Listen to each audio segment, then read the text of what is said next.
मेरा नाम अंजलि है। मैंने और रवि ने 1 साल की डेटिंग के बाद शादी की है। शादी में हमारे कुछ खास दोस्त और पेरेंट्स ही आए थे। रवि ऐसा ही चाहते थे। वो चाहते थे कि शादी शॉर्ट और सिंपल ही रहे। हम लोग यहाँ बड़े शहर में काम करते हैं। रवि के माता पिता गांव में ही रहते हैं। रवि ज्यादा गांव जाते नहीं। अगर अब तक आपने हमारे चैनल को सब्सक्राइब नहीं किया है तो जल्दी से कर ले। जब कभी मम्मी पापा को मिलना होता है तो वो हमें शहर में आकर ही मिल लेते हैं। हमने एक छोटा सा घर भी यहाँ अभी लोन पर ले लिया है। शादी के चलते मैंने अभी नौकरी छोड़ रखी है। हमारा घर रोड के साइड में ही है, खिड़कियों से रोड दिखाई देती है। हमारे किचन की खिड़की से भी रोड दिखाई देती है। रवि का ऑफिस का टाइम सुबह 9 बजे का है। सुबह में रवि के लिए खाना बनाती हूँ। मेरी नज़र खिड़की के बाहर गई। रोड के दूसरी तरफ एक लड़की ज़्यादा उम्र की नहीं थी, 26 की होंगी, हमारे घर की तरफ देखती रहती थी। पहले दिन मैंने सोचा कि कोई होंगी, लेकिन वो 3 से 4 दिन लगातार आती मुझे दिखाई दी।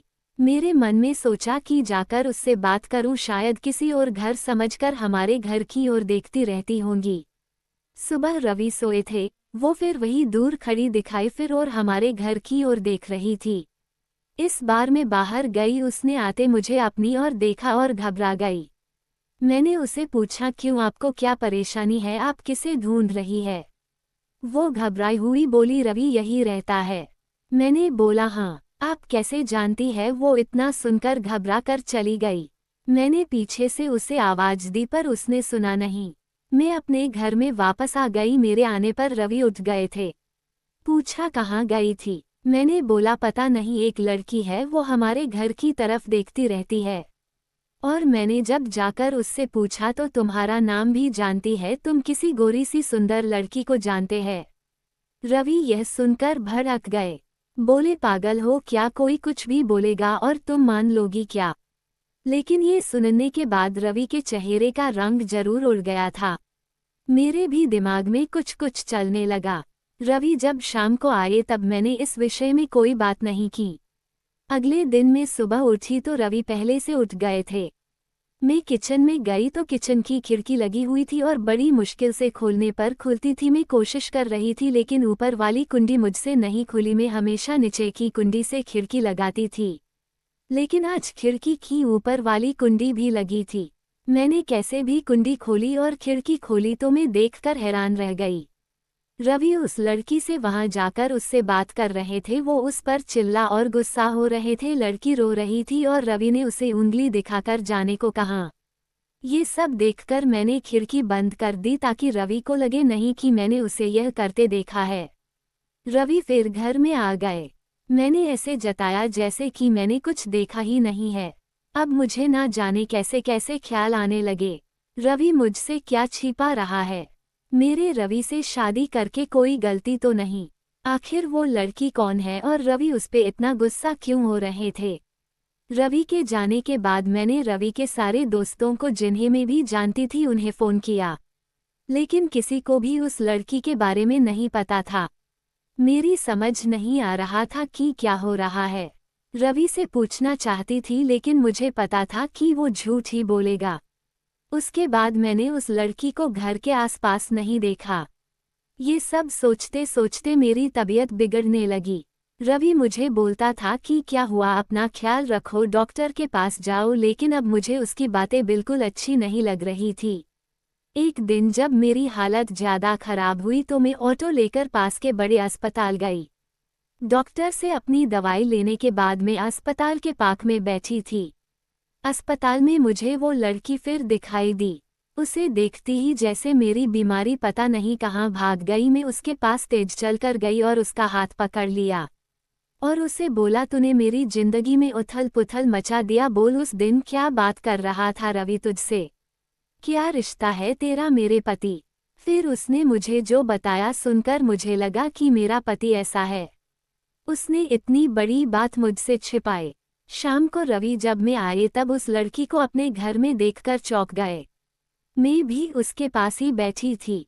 रवि उसकी तरफ देखकर बोले कि अच्छा, तो तूने इसे सब बता दिया, मना किया था दूर रहने को मेरी।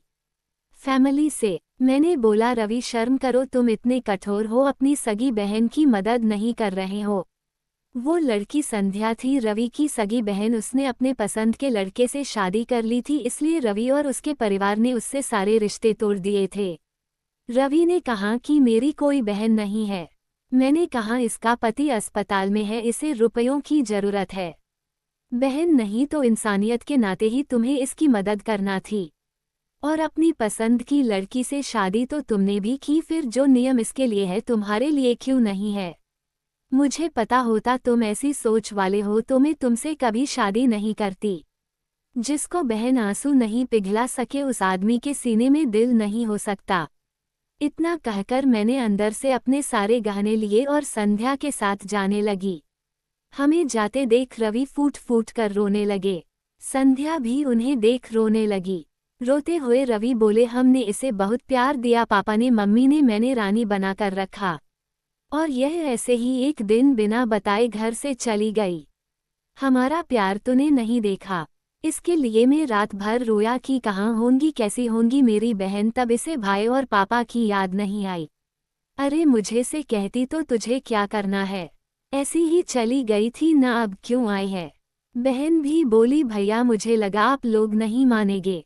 उन दोनों भाई बहन को रोते देख मेरी आंखें भी भर आई, पर आंसू के साथ जैसे सारे गीले शिकवे खत्म हो गए। वो खुद अस्पताल गए संध्या के साथ। मम्मी पापा को भी बुलाया। दोनों ने बेटी को बड़े प्यार से गले लगा लिया। अब अस्पताल में संध्या के पति की हालत बहुत अच्छी है।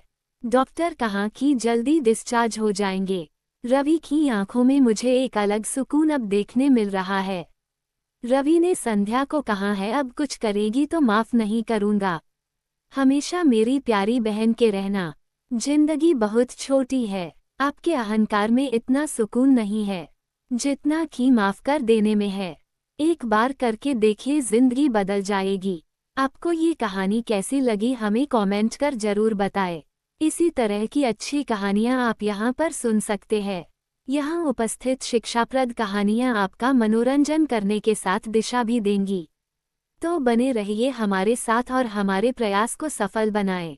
अगर अब तक आपने हमारे चैनल को सब्सक्राइब नहीं किया है तो जल्दी से कर ले। लाइक कमेंट करना न भूले।